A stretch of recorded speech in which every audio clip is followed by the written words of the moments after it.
Akai Force 3.6 with the Pro Pack. Already thought I was a pro though. Well, you throw that Pro Pack on your Akai Force, get that 3.6, you get a visual EQ, utility, all kinds of different things, man. It's worth checking out. What's going on, guys? It's your brother O.T.G. The O.T.G's for Overtime Grind. Hardly seen, but I'm always around. And today I got my Akai Force with the new 3.6 update and the Pro Pack. A lot of people are like, why do I need the Pro Pack on a Akai Force when we already have clip-based workflow? Well, some of the stuff looks really good. Some of the stuff looks really great. And to be honest, I feel like the whole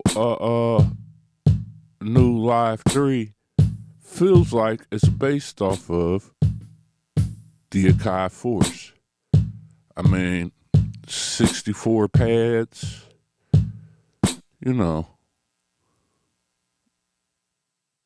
pads broken to fours, the way the pads kind of play, the sensitivity of the pads, the whole clip-based workflow is the Akai Force workflow.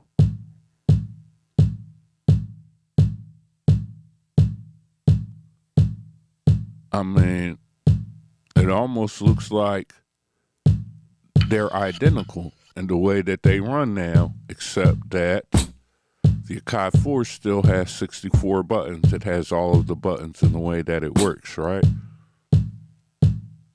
And it's not for you to understand or get it, but they definitely went from regular pads to pads with 4 parts on them that break down to 16. That break down to about 64 pads. The clip base is the same once you see it on the screen. When I go hit matrix, you'll see the operation of how you launch them is the same. So I'm saying that to say I can understand why somebody may feel like, I don't really need to have that on my Akai Force, and you don't. Make sure you like, share, subscribe, comment. Make sure you hit the notification bell. Make sure you check out the Akai Force Masterclass and any of my Masterclasses or the Akai Dynamic Duo, which will show how to use Akai devices with the Roland SP404 or other gear. Make sure you check out the O.T.G Stimmy Pack. First thing that I noticed with is when I went to my track edit, that the track edit window had changed.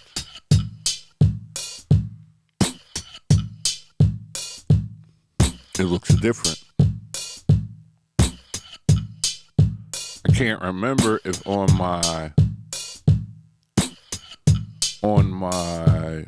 Live 2 it looked that way. I don't believe that it did, but it definitely looks different on the Akai Force, and I could be wrong.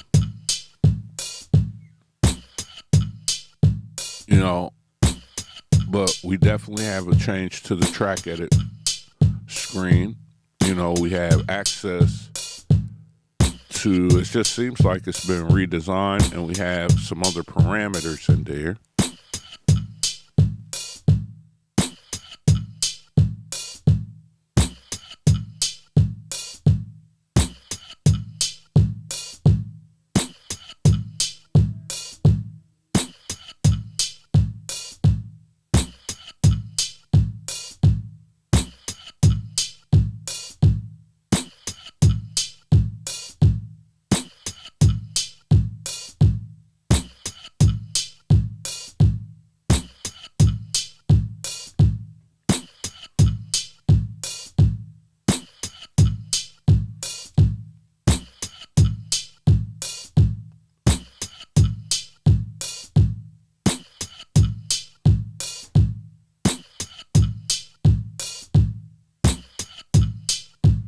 One of the things I find interesting is that 3.6 is still in beta.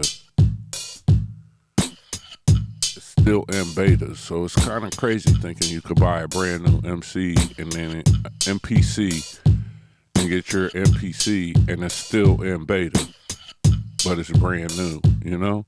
That's a little crazy, just a little side thought. But check this out, look at that. These are the new some of those new parameters. These videos that I'm doing now are slow. You know, I slow walk the dog. Pause. If it's possible. I slow walk the dog, right? Because I don't live in a world where I need to break down every feature. I need to talk about every feature. I need to hurry up and get there and hurry up and get to this and show you every aspect. I don't live in a space like that. You know, and my life runs at a certain speed. Everything I do is kind of around that speed. And so when we get to that part and that aspect, we will, you know what I mean? But it goes to the fact of what I say a lot about being able to learn the machine, trust the machine, know why you bought that machine in the first place, right?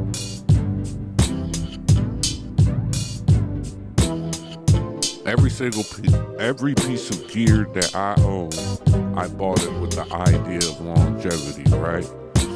So here, if you don't have my core progression pack, you don't want to be a believer and spend $25 and get 40 gigs of sounds and all kinds of tools, expansions and things like that, the progressions and stuff to help you build out more, then that's okay. You could buy just the core progressions by themselves, or you could do without, but they are there.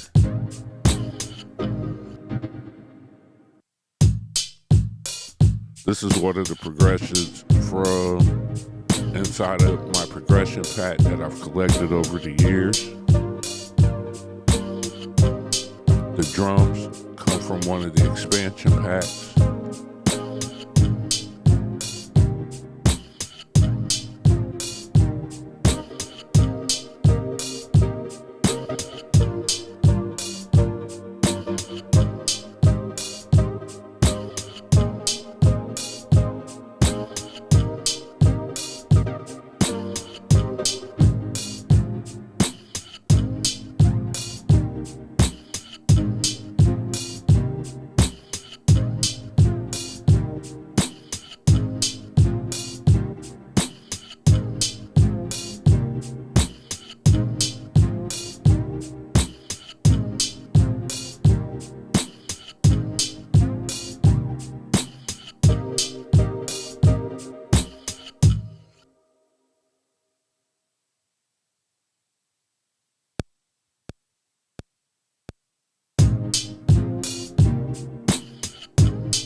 So you can see right here, here's one of the things about clip-based workflow.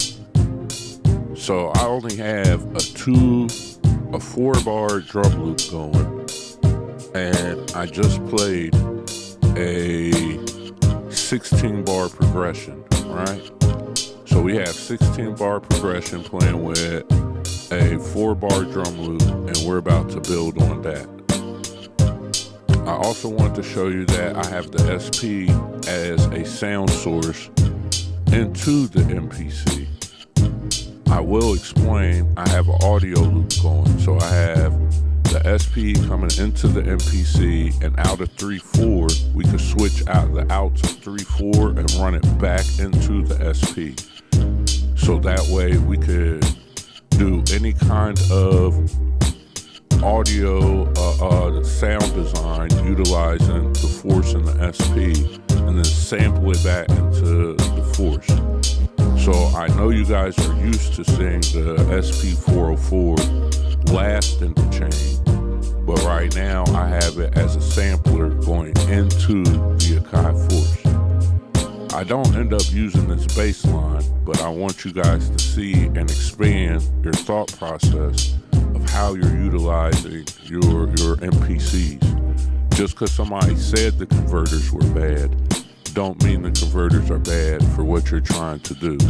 Remember, the MPC is a great sampler.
didn't want to talk a lot this video.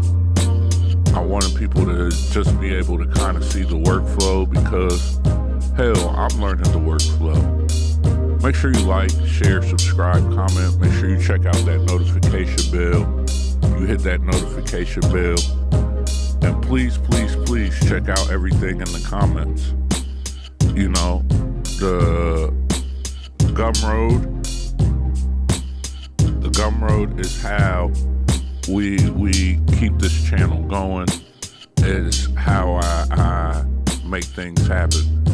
You know, it's how I get my hands on things like the Pro Pack and stuff like that. And I'm able to come and create freely and show you guys with no stress. So right now I have Duets is the first plugin because I want to show you guys Duets and how good it sounds. This is Luxa, the new plugin, so I'm utilizing Luxa on here. And so far, the 3.6, man, I feel like, honestly, alright, here's a real talk conversation. I've said this to you guys before, and a couple of people got in their feelings about it, but hey, I can't lie to you. You know, it's my channel. If I lie to you on my own channel, then what the hell am I doing, right? You guys wouldn't respect that. So here we go. Right now, out of the devices that I've used, I love my MPC Live 2. I love my MPC 1. But with the 3.6 update right now, I could tell you, and the Pro Pack, that the Akai Force, to me, to your brother, O.T.G, Charles Paris, Mr. Hardly Seen, but I'm always around, right? I think it is the most complete out of all of the Akai devices, and the most unique. But I think with 3.6, it runs very well. You know, I don't even see the two gigabytes of RAM or however much RAM it has. I don't have RAM issues on my Akai Force. With the ability of disc streaming, different updates that it made, you never really run out of space. Now, as far as maybe being able to have more plugins, that's cool, but you know, I also feel like at some point, as many MIDI channels as you might have, so let's say we might have 20 instrument channels, right?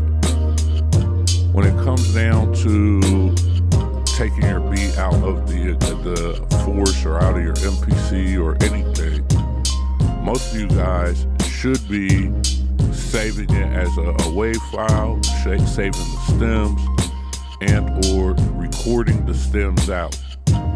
So, you know, my methodology is I still use the old way of pressing solo and just soloing out each track and playing it into Ableton Live or recording it in that way. Just how I record audio in from the SP404 instead of dragging and dropping.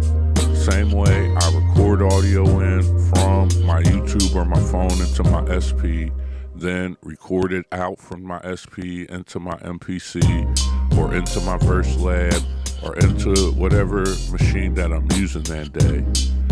My workflow always consists of recording in and recording audio out. I only utilize mix downs and things of that nature almost as a preview or a way to see what we have at the moment. Oh, I wonder how this mix sounds. Mix it down, go listen to it, walk, get mobile, listen to it in all different places, car, TV, headphones, phone, laptop, and then come back and work on it and fix all of those things, right? Which leads me up to, you know, if you guys watch my channel, one of the things that I utilize the most is the 4-band EQ. on a lot of my sounds.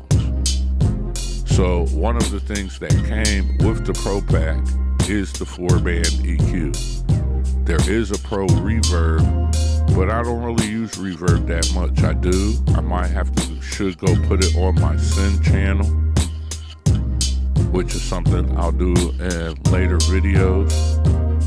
But, you know, I'm not really that kind of reverb guy. I do use reverb a lot, but not to the point where I'm super excited for the Pro Reverb, right? I am excited for the utility channel, which is something that I'm going to utilize. But this Pro Pack runs really, really well.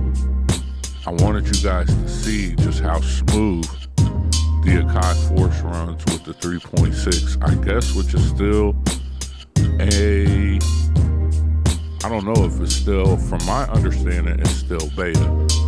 So, you know, if it's still a beta, it runs really well to still be a beta, you know what I mean? The plugins run really well right now. Let's go ahead and load that EQ on this channel.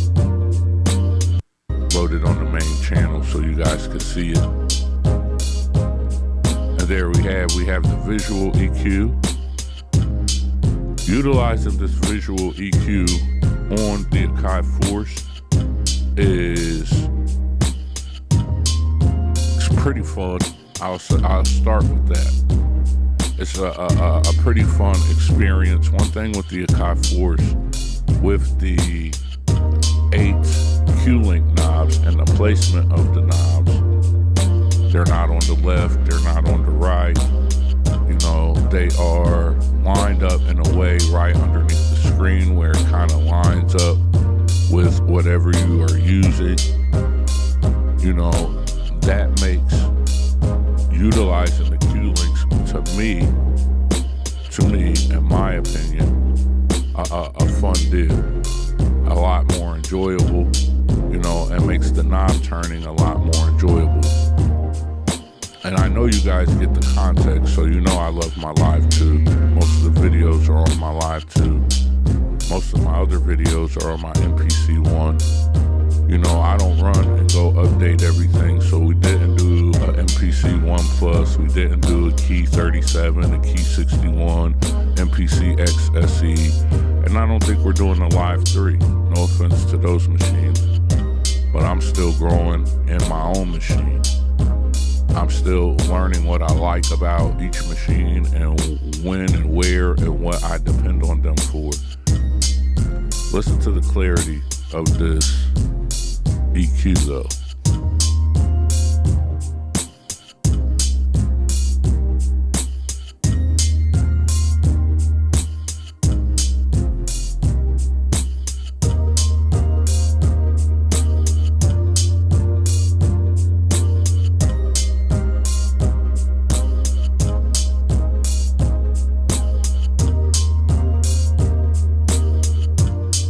Methods of how I utilize the EQ, if I put it on my main channel, I put it on with the volumes of, you can see my method of mixing, or when I'm creating, I will mix at a root volume, you know, so I will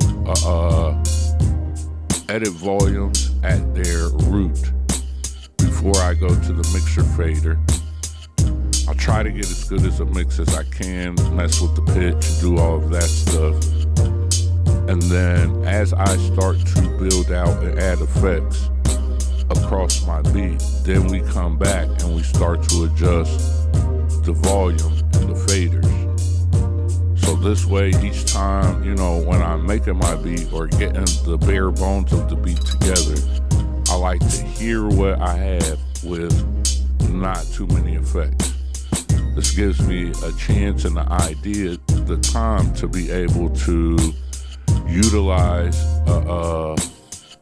think about where I want my effects to be, think about where I want each sound to be in the mix, and time to think about any other sounds that I may want before I get too far into mixing for right now and then all of a sudden we need to go back and make major changes because we want to add something or do something. So right here you can see this is the traditional 4-band EQ, which is still my favorite.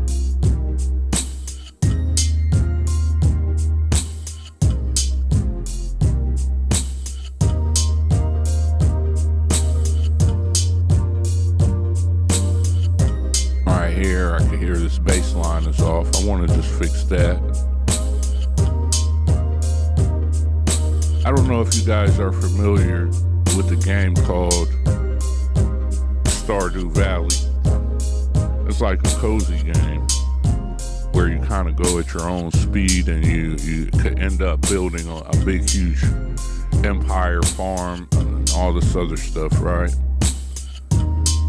This video is kind of like that, where I'm not really in a rush, I'm not really in a hurry to get it done. I'm kind of just moving at a regular speed, a chill speed. This will probably be one of the first videos. I have a couple where we don't make the whole beat. You know, really what I wanted to do is just highlight the workflow. I wanted you guys to see there's no hiccups.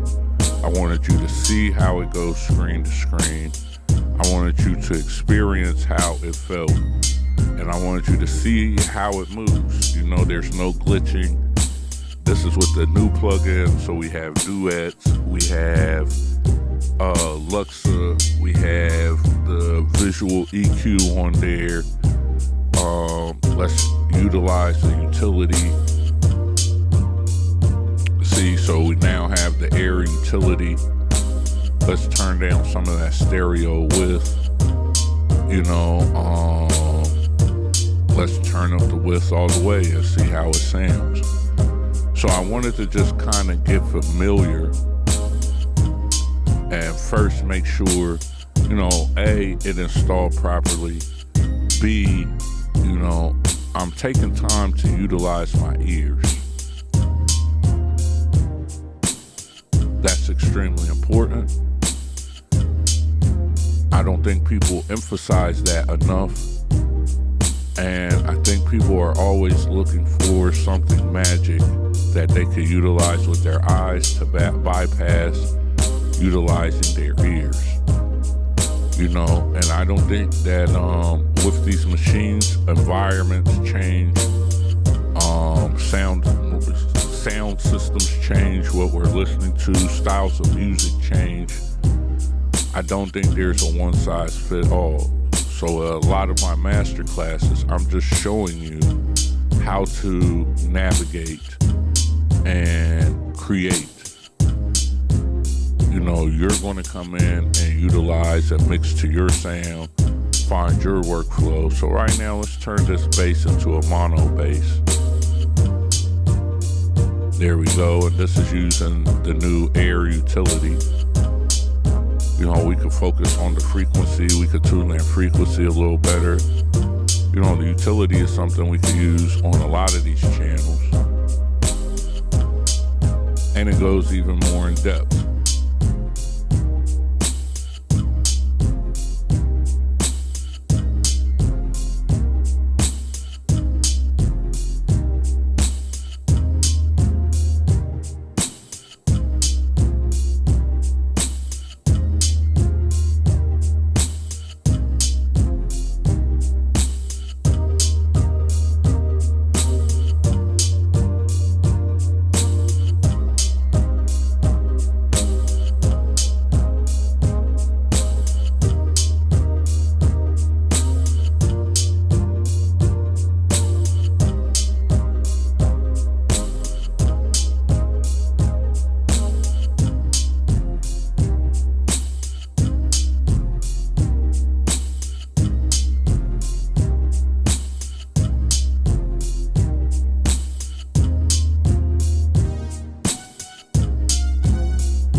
I think by the time I checked,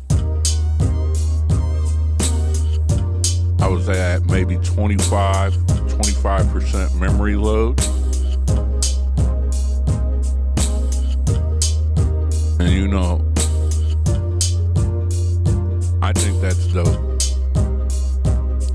One thing I haven't experienced, and maybe you have, you can put it in the chat. Drop it in the comments. But I heard something that I don't really like. From a couple of videos, I start hearing about how you can introduce pops and clicks into your standalone workflow when the MPC gets overloaded. It'll start to pop and click. I haven't really experienced that. If you go through 3 years of MPC videos, SP videos, I've never really experienced my hardware sounding like a computer when it is under heavy processing. Me hearing that being said nowadays makes me kind of leery into wanting to upgrade or do certain things, because I don't want to introduce pops and clicks into my workflow. I'm not really even trying to experience that. I feel like ever since I went back to hardware, I've had the freedom to create and create as much as I want, because I don't have to worry about those problems, right?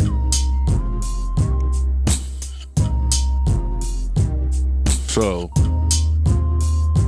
I think I'm going to stay with the machines that I have, because maybe they are the last of hardware, more hardware than software. You get what I mean? More MPC than computer. And I don't know if I just want a device that is MPC desktop software on an iPad. You get what I mean? And maybe I'm tripping, or maybe I'm seeing it wrong, and that's okay. But that's how I feel, and I'm not against anybody else. I think that's the beauty of this, right? Is that you decide where you stop and where your sound capabilities stop, or where you're happy enough with your sound that you feel like you could live there forever, right? Or you feel like with this level of sound, or where this is at, this workflow, I know this workflow so well that I could just be here. I don't want another machine. I don't want nothing else. I just want my machine, and to get and or become a master at my own machine.